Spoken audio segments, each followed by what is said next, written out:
نحمده ونصلي على رسوله الكريم اما بعد فاعوذ بالله من الشيطان الرجيم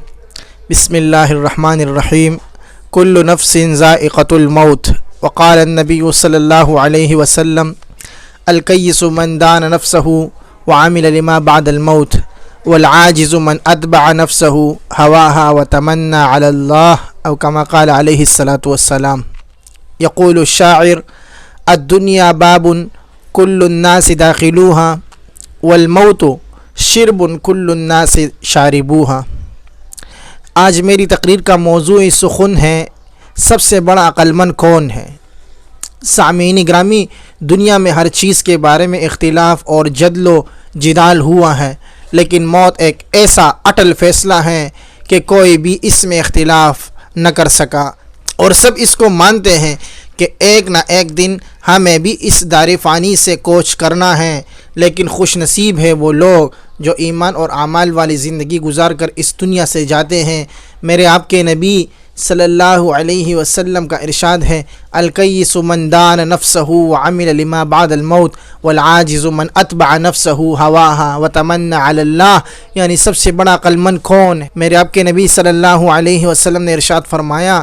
سب سے بڑا عقل مند وہ ہے جو اپنے نفس کو کنٹرول میں رکھے اور موت کے بعد آنے والی زندگی جو کبھی ختم نہیں ہونے والی ہے اس کی تیاری کریں. اور بیوقوف ہے وہ شخص جو اپنے نفس کی اتباع کریں اور اللہ تعالیٰ پر لمبی لمبی امیدیں باندھے کہ بھائی اللہ غفور الرحیم ہے، وہ معاف کر دے گا. اب سوچیں میرے ذہن میں اور آپ کے ذہن میں بیوقوف کون ہے؟ بیوقوف وہ ہے جس کے پاس مال نہ ہو، اور عقل مند کون ہے؟ جس کے پاس مال ہو، جس کے پاس بڑے بڑے بنگلے ہو، جس کے پاس جو ہے نا بڑا کاروبار چلانے والا ہو، اور فیکٹریوں کے مالک ہو اور کمپنیوں کے مالک ہو اور بہت بڑا سیٹ صاحب ہو. ہمارے رب کی نظر میں وہ عقل مند ہے،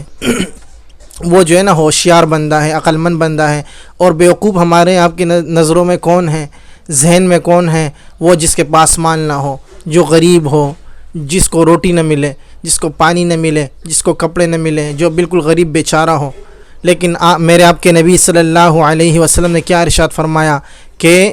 سب سے بڑا عقل مند وہ ہے جو اپنے نفس کو کنٹرول میں رکھے اور موت کے بعد آنے والی زندگی جو کبھی ختم نہیں ہونے والی ہے اس کی تیاری کرے. اور بیوقوف وہ شخص ہے جو اپنے نفس کی اتباع کرے اور اللہ تعالیٰ پر لمبی لمبی امیدیں باندھے کہ بھائی اللہ غفور الرحیم ہے، وہ معاف کر دے گا. حاضرین گرامی، حدیث میں آتا ہے کہ قبر آخرت کی پہلی سیڑھی ہے، قبر آخرت کی پہلی سیڑھی ہے. جو شخص اس میں کامیاب ہو گیا تو وہ تمام مراحل میں کامیاب اور سرخرو ہوگا، اور جو اس میں ناکام ہو گیا تو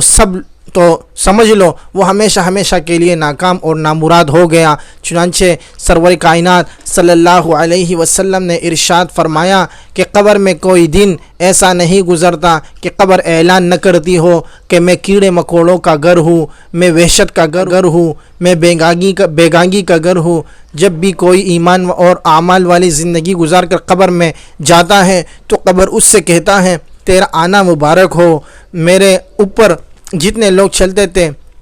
ان میں تو سب سے مجھے زیادہ محبوب تھا، اب تو میری باہوں میں آیا ہے تو اب میری حسنی سلوک کو دیکھے گا. یہ کہہ کر قبر چاروں طرف تا حد نظر وسیع ہو جاتا ہے اور اس بندے کی طرف جنت کا ایک دروازہ کھل جاتا ہے، اور اس جنت سے اس کی قبر میں خوشبوئیں آتی رہتی ہے. اور جب کوئی فسق و فجور کی زندگی گزار کر آتا ہے تو اس سے قبر غضبناک ہو کر کہتی ہے تیرا آنا نامبارک ہو، میری پشت پر جتنے بھی لوگ چلتے تھے ان میں تو سب سے بدتر تھا، تو مجھے سب سے برا لگتا تھا، اب تو میری باہوں میں آیا ہے تو اب میرا برا سلوک بھی دیکھے گا. یہ کہہ کر قبر کے دونوں کنارے اس طرح مل جاتے ہیں کہ اس کی دونوں پسلیاں آپس میں گھس جاتی ہیں، اور اس کے قبر پر جہنم سے ایک دروازہ کھل جاتا ہے اور اس پر مختلف قسم کے سانپ بچھو مسلط کر دیے جاتے ہیں. سامعین محترم، قبر سے نجات اور خلاصی کا پروانہ اس کو ملے گا جو اس کے لیے تیاری کر کے مرے، ورنہ محال ہے. اور محال ہونے کی دلیل یہ ہے کہ جب حضرت فاطمہ رضی اللہ تعالیٰ عنہ کا جنازہ رات کو قبر میں اتارا گیا تو حضرت ابو ذر غفاری رضی اللہ تعالیٰ عنہ نے جوش میں قبر سے خطاب کیا، یا قبر اتدری من التی جئنا بک الیک هذه بنت رسول اللہ صلی اللہ علیہ وسلم هذه زوجۃ علی المرتضی رضی اللہ تعالی عنہ هذه ام الحسنین رضی اللہ تعالی عنہما هذه فاطمۃ الزہراء رضی اللہ تعالی عنہ، یعنی اے قبر تجھے خبر بھی ہے کہ ہم کس کا جنازہ لائے ہیں، یہ بیٹی ہے رسول اللہ صلی اللہ علیہ وسلم کی، یہ بیوی ہے علی المرتضی رضی اللہ تعالیٰ عنہ کی، یہ والدہ ہیں حضرات حسنین رضی اللہ تعالیٰ عنہما کی، یہ فاطمۃ الزہراء رضی اللہ تعالیٰ عنہ قبر میں آئی ہے۔ قبر سے آواز آئی، یا ابا ذر ما انا موضع حسب ولا نسب انما انا موضع العمل عمل الصالح فلا ينجو مني الا من كثر خيره وسلم قلبه وخلص عمله، یعنی اے ابا ذر قبر حسب و نسب بیان کرنے کی جگہ نہیں، یہاں تو عمل